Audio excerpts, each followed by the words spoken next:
Hello, and welcome to our broadcast today, where we are talking about readiness for racial equity work. Let me introduce you to our guest today. Hello, Venessa. Hello, Sonia. Venessa Perry is one of our executive coaches, but she is so much more. Dr. Venessa Perry is an entrepreneur, a psychologist, an author, and a health and relationship strategist. And she's a frequent contributor to everywhere that you do your reading: Huffington Post, Thrive Global, Forbes, and so many other publications. But today we're speaking to Venessa not only as an executive coach, but we're also speaking to Venessa in some of the work specifically that she's been doing this year on racial equity. And I've personally, in our work together, I've learned a lot from Venessa. So I'm thrilled to bring her here so she can answer some of our questions about how people and teams and organizations can get ready to do racial equity work. Hi, Venessa. Hello, Sonia. Hi. I'd like to start with what's not working, because I want to set the stage for things that people could be doing right and might not be doing right. So we know that people may want to do things. Racial equity has been a theme recently. But if individuals or teams or organizations are starting and they're getting things wrong, what is it that they're doing, Venessa? So I think the first thing that they're doing is they don't have the buy-in from the top. So a lot of times people that contact me, it's usually their HR or it's their general counsel or their chief people officer, and they want to have these conversations about racial equity, diversity, and inclusion in the work that the organization wants to do. And they don't have the buy-in from the top. And so what ends up happening is you basically go down this rabbit hole of starting this work, and then you realize that, wow, I don't have the support from the top, not only from a financial perspective, but also from a people perspective. So they don't have the people in place to actually do the work. So I think that's the first thing that doesn't work. No buy-in. I think the second thing that doesn't work is a lack of investment, which goes hand in hand. When you don't have a lack of investment, that means that you financially have not put the money into your diversity initiatives, your racial equity and inclusion initiatives. And essentially, because you haven't put the money there, you really don't have a true plan. So, it's like, basically you're being thrown into a pool and trying to swim with no lessons. And you have to have the investment because this is a time commitment. So that means that financially you need to invest in the right consultants.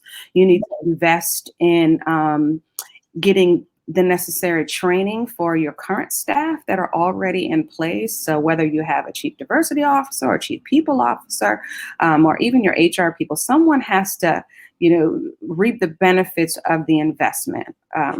So I think investment is key as well. And I think the third thing that's probably not working is trainings. So there's a lot of unconscious bias trainings. There's a lot of trainings on microaggressions, on historical context. And the research basically says that these trainings do not work.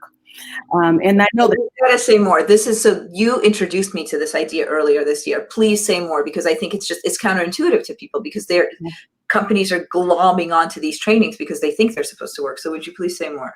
Yeah. So when people first started diversity, equity, and inclusion work, they started with these trainings on unconscious bias because they thought this is what they needed to do to make people aware about what their biases were, to educate them. And somehow they got the idea that by making people aware that this was going to create behavior change. And that's actually not what it does. And that's not what it's supposed to do. All it does is create awareness. And so really they're not working. So if you go in and you say, we want to have this unconscious bias training because we want our employees to have different behaviors within the organization, then you're really just wasting your money at the end of the day. Because, from a psychological perspective and from a behavior perspective, 1 training, 2 trainings, 10 trainings is not necessarily going to change people's behavior, but it will make them aware and educate them. Yeah.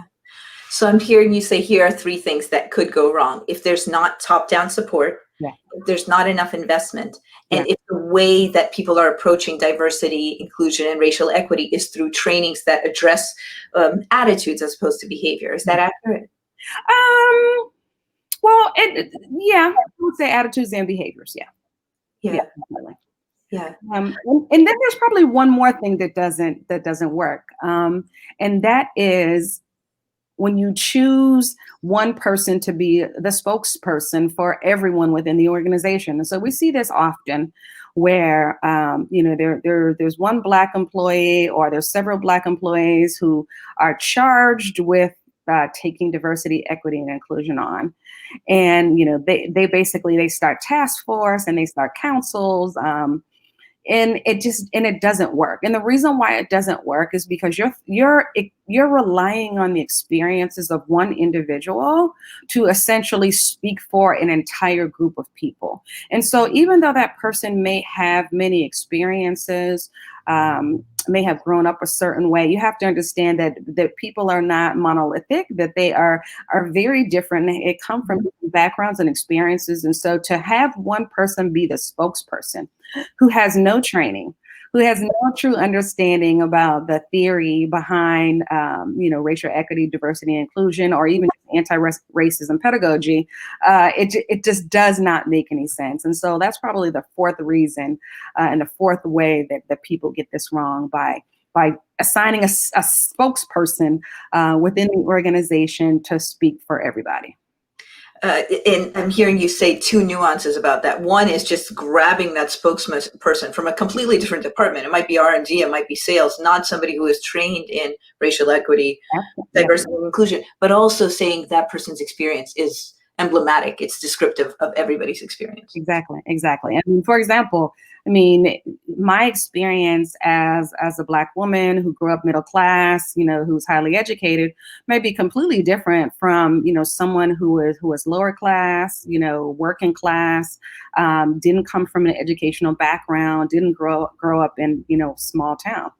So, when we try to group everybody together and say, this person speaks for me, this person can't speak for me. I'm very clear that I may have experiences where I'm tangentially connected to, certain types of situations, but that's not necessarily my reality. And so I can't really speak to that. Mm-hmm. So I think that's important. Let me switch it completely the other way. Venessa, what is the best kind of experience that an organization can do when they're starting to bring you in order to do this right, in order to do the racial equity, diversity, and inclusion work right? Yeah.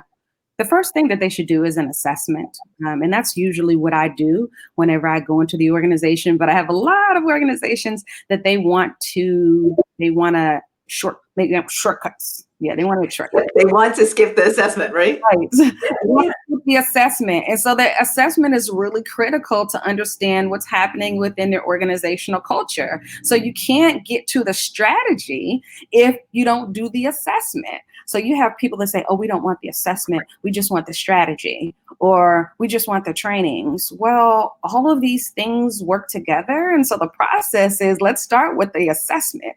And so the assessment essentially is going to look at all these different components within your organization. We're going to look at your leadership.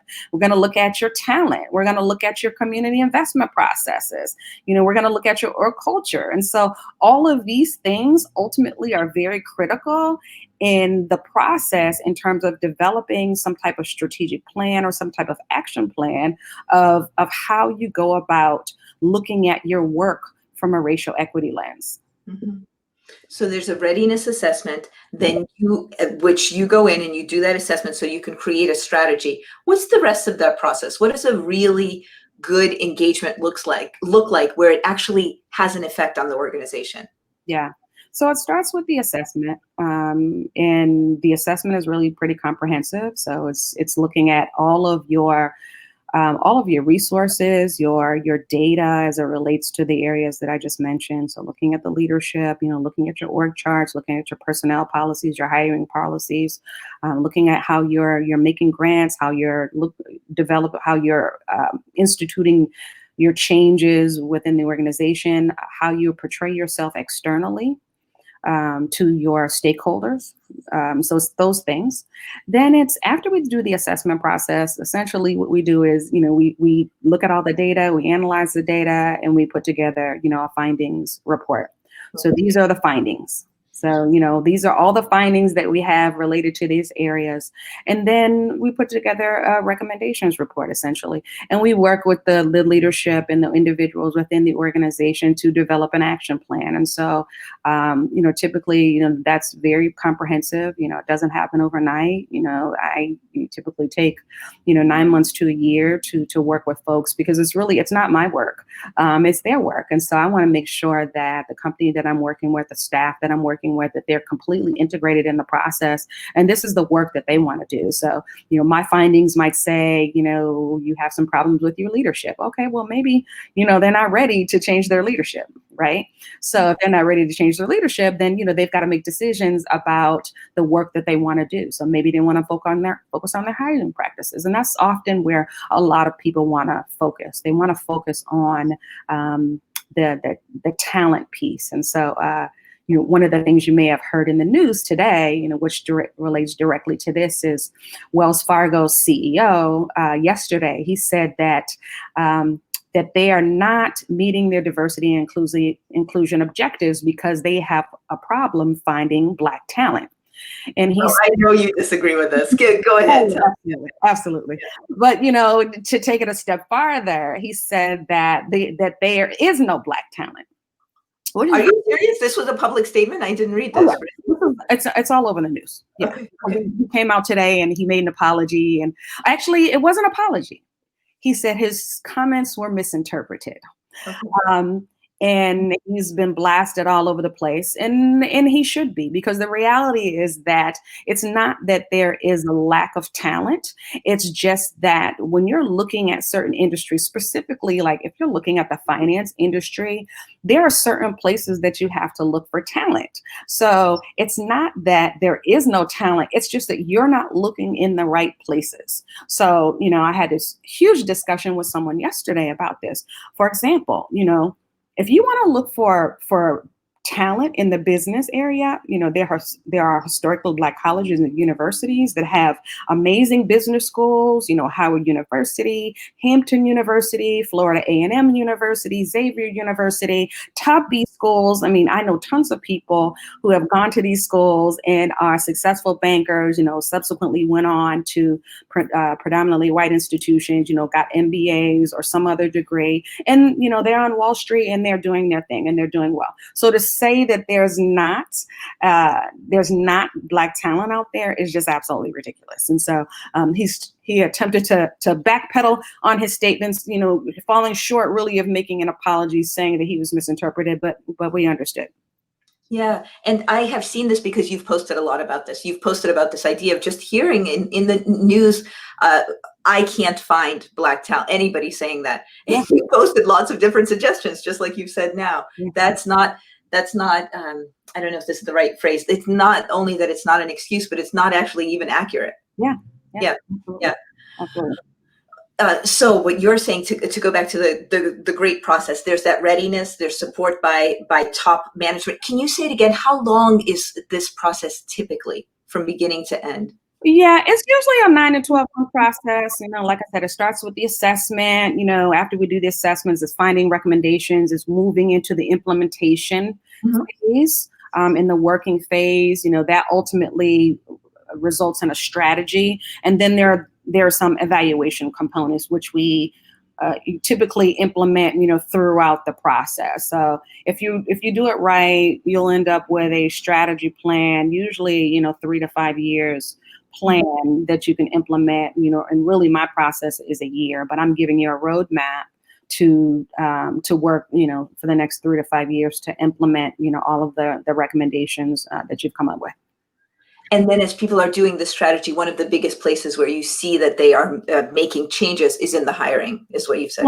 Yeah, that's a really big piece. So there's two places that I think that they see a need to change. So it's in hiring practices, it's in recruitment, in retention.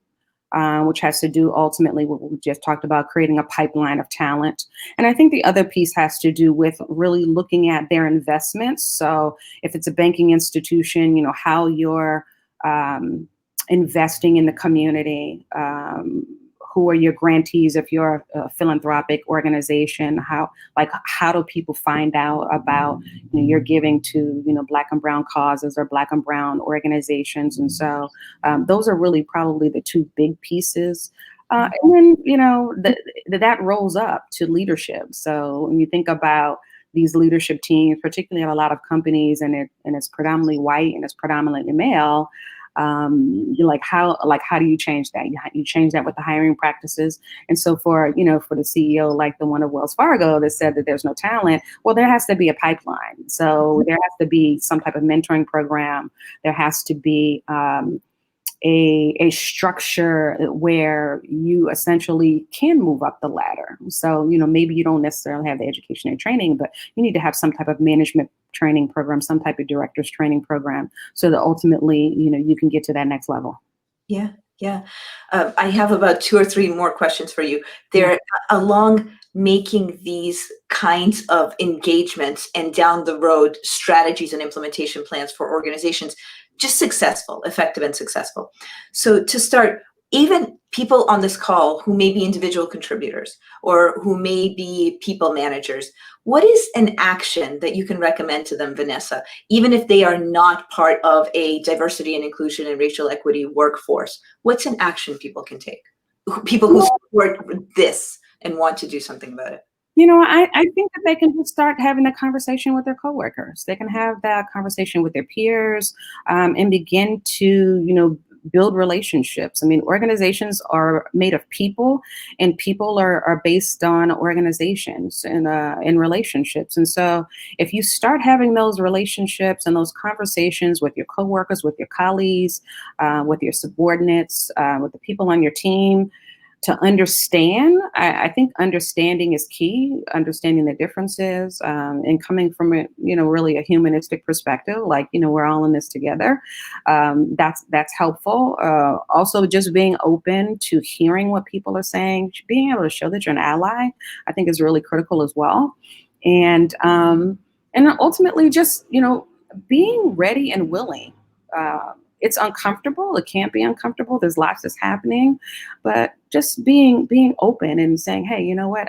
I get it. I'm listening. But don't be the person, that is saying, oh, are you okay? Are you okay? Are you okay? Because there's a lot of that too. I see that too. But, just be mindful that there's a lot happening. There's a lot happening. But give people the space, hold space for them, show them that they can be psychologically safe, and, that you're listening. Mm-hmm. Yeah. What is an example of an organization or a leader in an organization that comes to mind who has approached this well, whether it's somebody in the news or you could even describe it anonymously as somebody that you've worked with, but what has been an example of somebody who has approached this process well?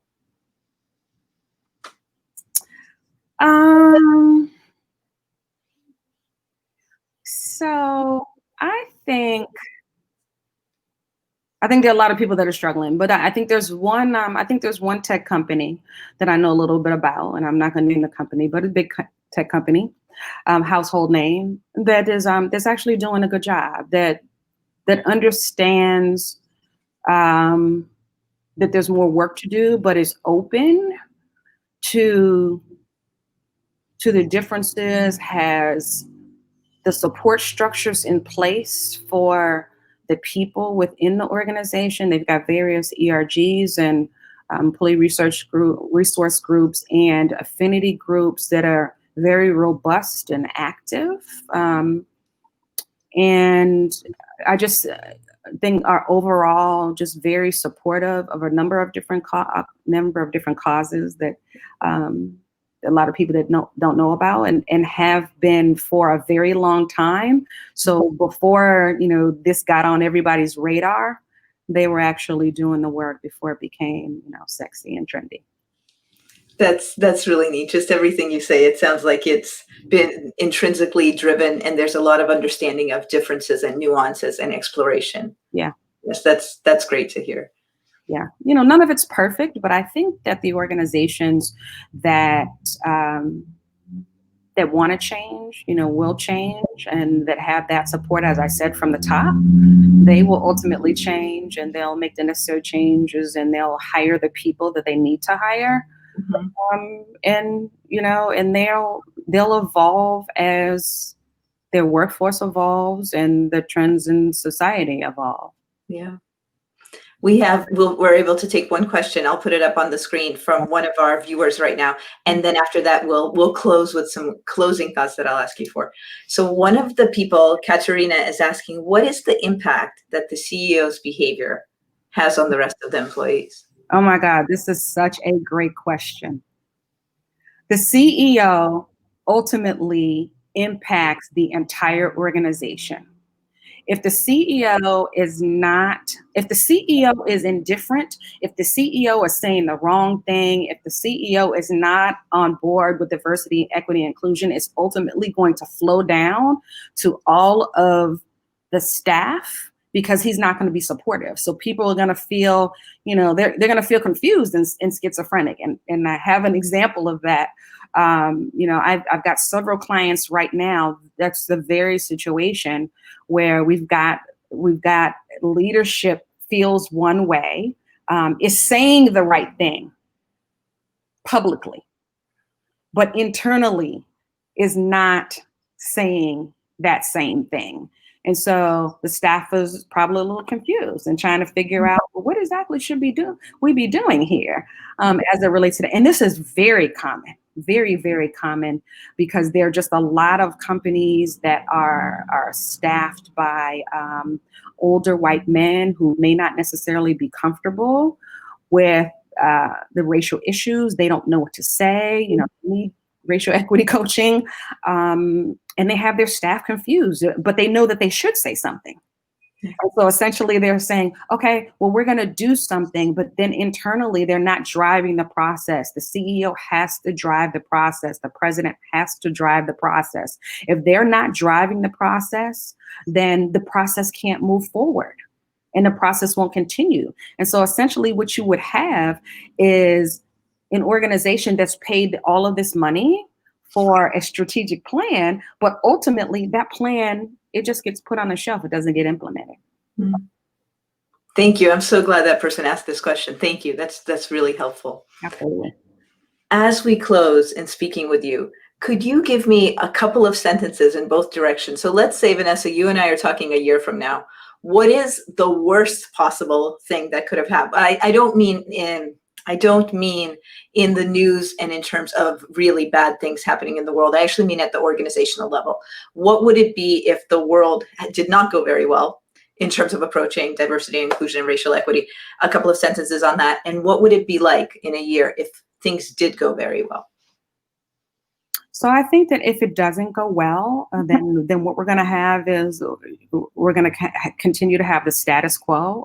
We're going to continue to have situations in which people are feeling frustrated within the workplace. They're feeling unheard within the workplace. They're feeling that they're not appreciated, and then ultimately, we'll exit the workplace and we'll see, a lot more, people of color who are leaving corporate America, leaving organizations to go on to do something that's more successful for them and more fulfilling.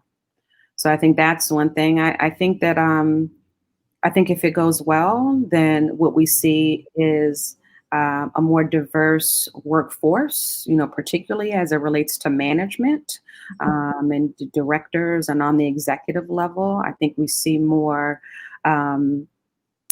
compassion, more empathy within those organizations. The organizations are able to look at things from more of an inclusive perspective. they're more inclusive, and that's really the key. So not only are they diverse, but they're inclusive, and that means that they are hearing the other voices. They are allowing people to speak from their experience, and those differences are embraced, and they are celebrated versus not being embraced and celebrated. I'm so glad to hear you paint that picture of the world. There's someone who's commenting literally on what you're saying, so I'll put that up for us. Anne Marie says, this cannot simply be a box that gets checked off. There has to be a sincere effort to effect change and to do the work for the long term. Thank you so much for this conversation. Yes, absolutely true. We can't just check the box. And a lot of people want to check the boxes, and we can't do that. Checking the box is just performative. It doesn't mean anything. And it doesn't create any long-lasting transformational change. That's what we want. We want long-lasting transformational change, organizational change, and also, community and global change. Yeah. Venessa, thank you so much. Thank you for walking us through what isn't working. Thank you for walking us through what a scenario is of something that is working. And then just all of these details about the CEO behavior and about what people can do and about how you've seen an organization actually do this well. Yeah. Any last thoughts for us watching as we continue to think about this and try to affect change?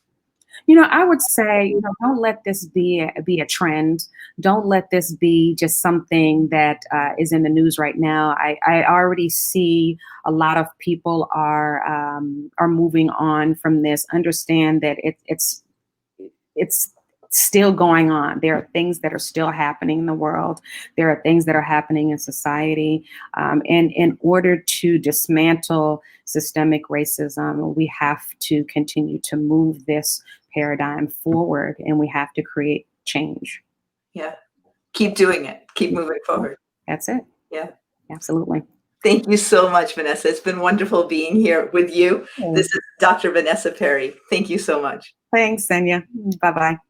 Bye, everyone. See you again Monday to Friday at 11 a.m. Pacific. All the best.